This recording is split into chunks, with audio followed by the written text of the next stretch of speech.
Can the gear make you faster?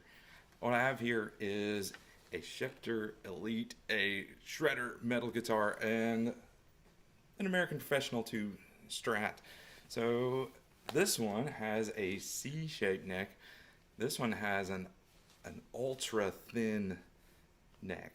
Now that's talking about the neck profile. Kind of hard to get it right here, testing my spatial reasoning, but can you see this one is about 30% thinner or so. It took me about 20 years to figure out all the stuff about guitar. There was no YouTube back then, and so I had to pick it up along the way. Nobody in my family played, but I got this guitar because I've heard some things about the specs. Can the technical specs, the physical specs of the guitar make you play better and faster? And so first you got that neck profile. I mean, it's thin. It's still got some curvature to it, but it feels like there's nothing there, like you're playing air.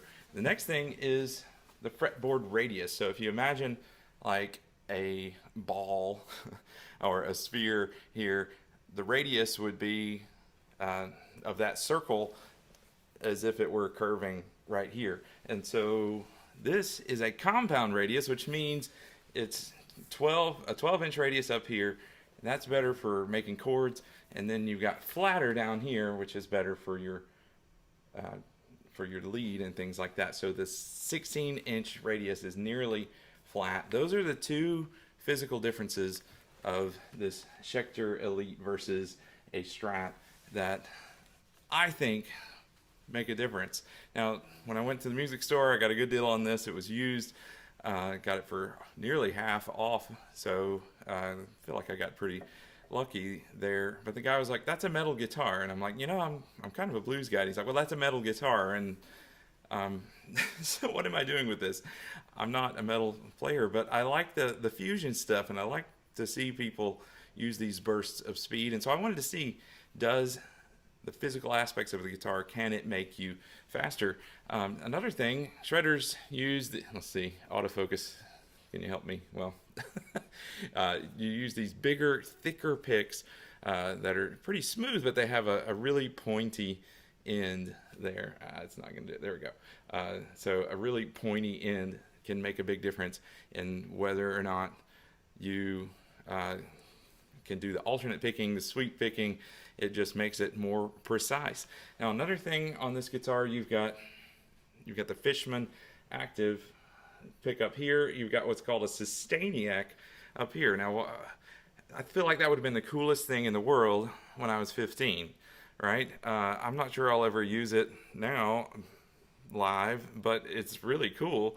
If you turn it on, the note just rings forever, but it will also ring the other strings if you don't mute it. Now, it kind of acts like an E bow in some respects, and so I could see myself using that in like a ambient setting, maybe a church and some worship or something. You could keep a chord going forever, even on a clean sound. You just have to control it so it doesn't start to feed back there. But active pickups, if you've never tried them, they are silent, and that's the best part. If you're playing anything distorted, they're not going to be as noisy as your single coils or even your humbuckers. I don't feel like it picks up as many mistakes. Maybe that's just in my head, and I've only had this a few days, but the active pickups, just they're flat. There's a flat response there, and they're made for distortion. So you play this clean, it doesn't have nearly the character that a hollow body guitar would have, or a Strat. If you really aren't going to play this clean without a bunch of effects or something to color it up, but you add a little bit of effects and a little bit of edge to it, and you get something like this. So this is like Chop Tone's Mesa Boogie setting here, and this is the fusion stuff that I'm going for with this. Let's see if I can do it. This is a live stream here, so you get the real me here.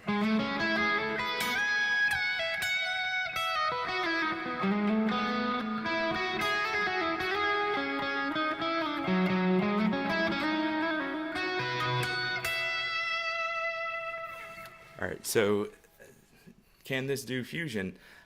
I think so. It's fun for that. The thing about it is, I feel like my fingers flow over that flatter fretboard radius. That passage is easier. Now, I've been practicing for about a year. I tried that a year ago. I was using my cheap strat copies that I had back then, and that passage right there was difficult. You can find one of my older videos where that was difficult to pull off, but on this, it just glides, it just flows. Let me try add a little more distortion so you get this is more of a metal sound. I want to do some Van Halen, so I feel like this gets pretty close. There is a passage in one of Paul David's videos where he's doing Comfortably Numb.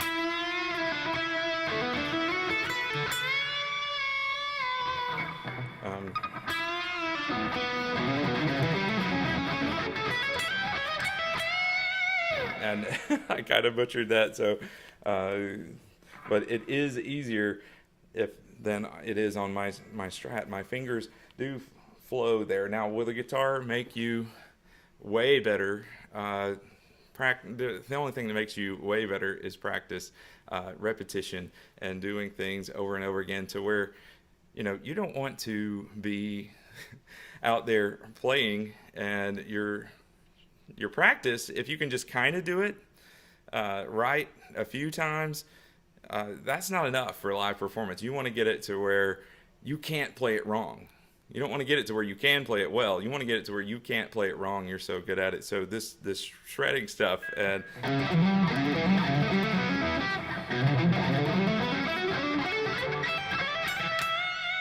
yeah, I'm missing stuff, right? I've got some work to do, but it is easier on here than on my Les Paul, than on my Strat, and I feel like that's where the money is here. Is that it's just better, it's just easier on a flatter radius. So if you get a chance to try it out. Some people hate these thin necks. I like all of them. I can see that when I'm playing blues and Stevie Ray Vaughan, I want the Strat. I want the thicker C-shaped neck. But if I'm really trying to go fast, this helps. This makes a difference, and it's pretty versatile. So hey, thanks for tuning in.